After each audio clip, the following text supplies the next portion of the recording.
কষ্ট বুকে নিয়ে তো ফিরে আসতে এদেশের মানুষের জন্য। এখানে আমার তো কোনো চাওয়া পাওয়া নেই, আমি তো আমাদের ছেলে মেয়ের জন্য কিছু করিনি। শুনছেন কি বললো? উনি নাকি ওনার কোনো অর্থ অথবা কোনো কিছু দিয়ে ওনার ছেলে আসলে কোনো কিছু করে নাই। ওনার নিজের ছেলে নিজের যোগ্যতায় এবং উনি ওনার ছেলের যোগ্যতায় চাকরি হয়েছে এবং চাকরি করতেছে। তো আপনাকে বলছি ম্যাডাম, আপনার ছেলে 1,20,00,000 টাকা বেতন কোথায় থেকে পায়? বিশ্বে কোথায়, ইউরোপ আমেরিকা থেকে ধরে কোথাও এরকম বেতনে চাকরি আছে যেটা আপনি দিয়েছেন? অবৈধ ছেলে কি করে না করে স্যাটেলাইটের নাম, সফটওয়্যার নাম দিয়ে কোটি কোটি টাকা হাতিয়ে নিচ্ছে, কোটি কোটি বিলিয়ন বিলিয়ন টাকা হাতিয়ে নিচ্ছে।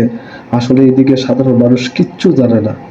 সাধারণ মানুষ ভাবতেছে ওই আসলে মানে কোনো কিছুর মধ্যে নাই, বসে রয়েছে। আসলে কিন্তু তা না, এটা হচ্ছে একদম মিথ্যা। প্রধানমন্ত্রীর ছেলে সজীব ওজিব জয়, হ্যাঁ, বাংলাদেশের শেয়ার বাজার ধ্বংস করলো, তারপরে স্যাটেলাইটের নাম দিয়ে কোটি কোটি বিলিয়ন বিলিয়ন টাকা নিল।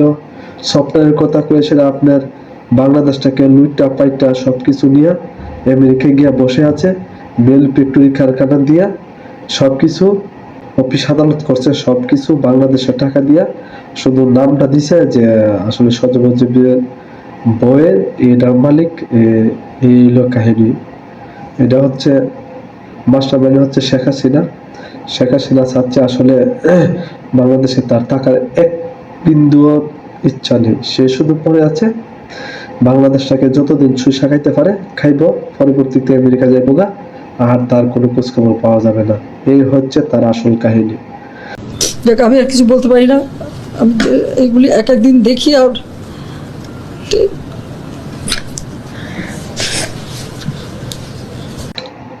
Relax aunty relax. আপনি যেভাবে কান্নাকাটি শুরু করে দিচ্ছেন, হয়তো আপনি প্রধানমন্ত্রী না হয়ে যদি আপনি ছোট কিংবা বড় পর্দায় কাজ করতেন, আপনি দেশ বিদেশ সুনাম ছড়িয়ে পড়তো। আপনি খুব কান্না করতে পারেন ভালো।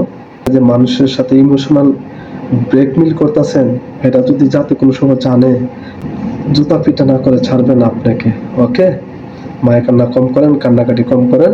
আর কথায় কথায় আমার ছোট ভাই রাসেল, শেখ জামাল, শেখ মুজিবুর রহমান, প্রতি কথায় তাদেরকে মেরে ফেলেছে, আপনি কান্নায় জড়িয়ে পড়েন, আপনি করেন। আর যে মানুষগুলা যে আপনি পিলখানায় মানুষ মারলেন 2009 সালে, 2014 সালে যে আপনি ছাপড়া চত্বরে কি করেছেন,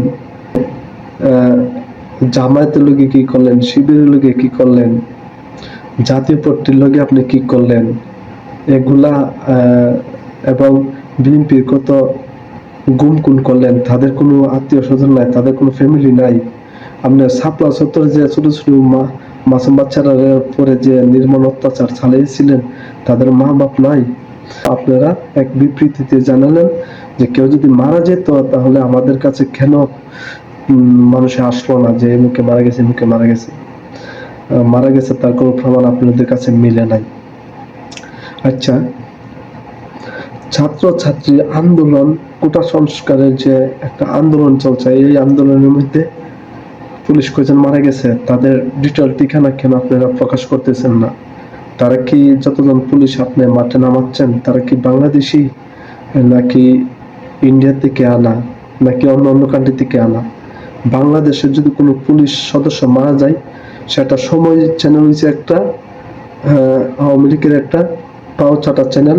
এখানে যদি সরকারের চুল পরিমাণ ক্ষতি সবার আগে দেখায়, কিন্তু আজ পর্যন্ত সময় চ্যানেলে, আজ পর্যন্ত কোনো চ্যানেলে আমরা দেখতে পারিনি যে কোনো পুলিশ সদস্য মারা গেছে।